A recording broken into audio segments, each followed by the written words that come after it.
welcome to Daily Prayer Power. This is your place for daily prayers, peace, and spiritual strength.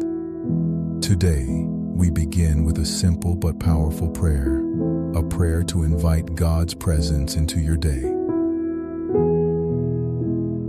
Heavenly Father, I come before you today with a humble heart. Fill this day with your presence. Guide my thoughts, my steps, and my decisions. Remove fear, anxiety, and doubt. Replace them with peace, strength, and faith. Let your light go before me. Let your peace surround me, and let your presence stay with me throughout this day. In Jesus' name, amen. If this prayer blessed you, subscribe to Daily Prayer Power for daily prayers and spiritual strength. God bless you.